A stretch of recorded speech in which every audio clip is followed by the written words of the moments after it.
Bismillahirrahmanirrahim. Assalamualaikum warahmatullahi wabarakatuh.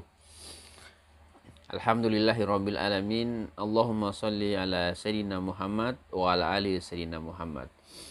Saudaraku yang saya cintai karena Allah Subhanahu wa taala, alhamdulillah kita bisa bertemu lagi pada kesempatan kali ini.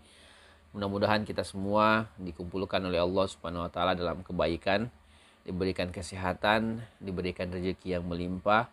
Dan insya Allah yang paling penting adalah kita tetap istiqomah beriman pada Allah Subhanahu wa taala.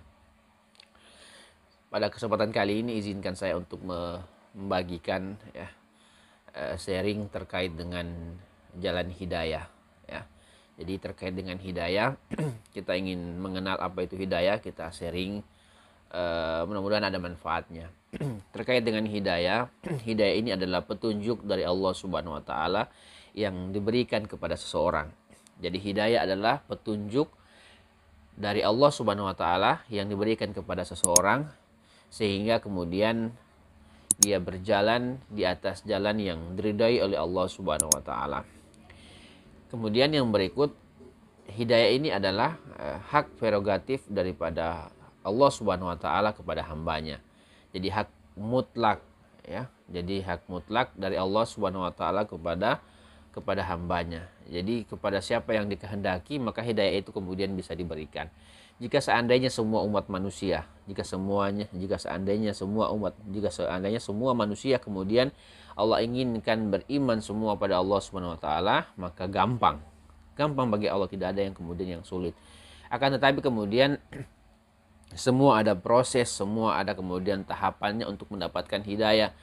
Dan bagi mereka yang Allah kehendaki, gampang saja kemudian Allah berikan hidayah. Kenapa kemudian tidak sekaligus semua manusia Allah jadikan beriman semua di atas muka bumi ini? Karena Allah ingin melihat siapa di antara kita yang kemudian betul-betul bersungguh-sungguh untuk menuju jalan Allah Subhanahu wa taala, sehingga ada proses, ada tahapan, ada usaha yang ingin Allah lihat dari setiap hambanya dalam mendapatkan hidayah. Oleh karena itu kemudian hidayah ini tidak bisa diwariskan atau tidak bisa diturunkan dari seorang ayah yang soleh kepada anaknya, dari seorang hamba yang soleh kepada anaknya. Iman ini merupakan, atau hidayah ini merupakan bentuk pemberian daripada Allah Subhanahu wa taala atas usaha-usaha kita dalam mengejar hidayah tersebut. Kita bisa melihat dalam sejarah bagaimana kemudian misalnya Abu Thalib, paman Nabi, paman langsung Nabi SAW, yang senantiasa melindungi Nabi SAW dari berbagai macam ancaman bahaya, yang senantiasa membela, yang senantiasa kemudian memberikan jaminan kepada siapapun terkait dengan keselamatan Nabi SAW. Akan tetapi kemudian dalam perjalanan hidupnya sampai dengan dia menemui ajalnya tidak mendapatkan hidayah dari Allah Subhanahu wa taala. Padahal hampir setiap hari bersama dengan Nabi.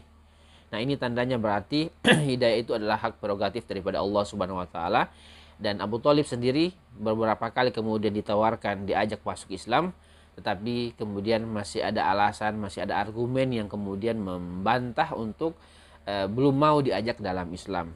Inilah kemudian menjadi sebab sehingga sampai kematiannya dia tidak mendapatkan hidayah untuk masuk dalam Islam. Begitupun misalnya dalam sejarah Nabi Nuh alaihissalam. Nabi Nuh alaihissalam merupakan hamba yang soleh, Nabi Allah, akan tetapi kemudian Allah tadi takdirkan memiliki istri dan anak yang menentangnya.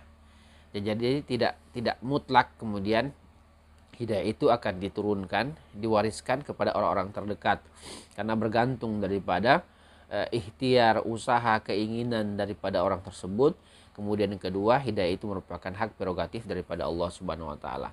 Nah, yang berikut, bagaimana kemudian caranya kita bisa mendapatkan hidayah daripada Allah Subhanahu wa taala agar kita bisa hijrah dari tempat yang gelap menuju tempat yang terang, minazulumati ilan nur, dari tempat yang tidak ada ilmu pengetahuan misalnya, gelap, kemudian menuju Allah Subhanahu wa taala, jalan yang Allah ridhai.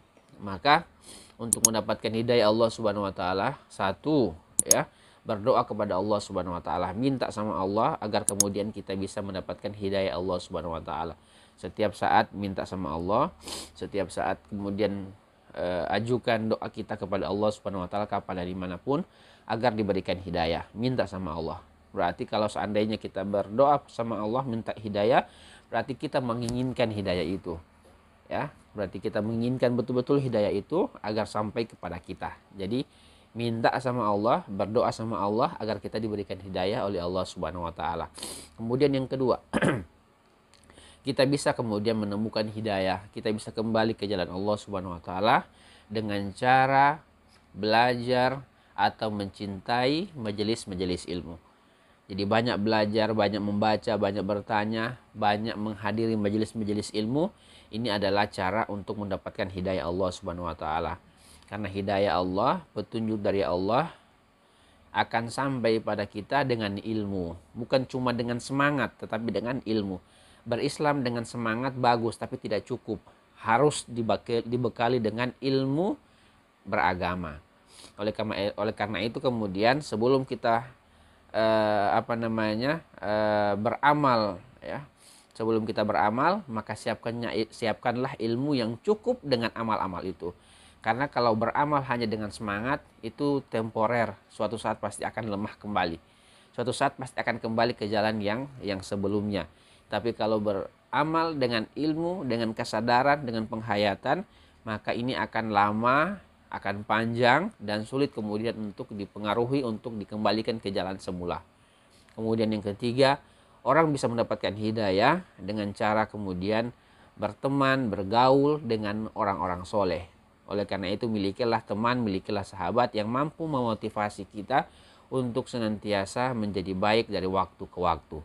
Berkumpullah, berteman, bertanya ya dengan mereka, dan ini kemudian akan menambah memotivasi kita untuk senantiasa mendapatkan hidayah, senantiasa berada di jalan Allah Subhanahu wa taala. Yang terakhir, yang keempat, kita bisa mendapatkan hidayah, kita bisa mendapatkan jalan kebenaran dari Allah Subhanahu wa taala menuju Allah Subhanahu wa taala dengan cara beramal yang sebaik-baiknya dengan ilmu yang telah kita miliki, dengan modal ilmu yang kita miliki, maka beramal dengan sebaik-baiknya sebagaimana tuntunan dalam Islam dan istiqomah di dalamnya. Insya Allah dengan cara begitu maka insya Allah akan kita dapatkan hidayah dan kita termasuk orang-orang yang selamat.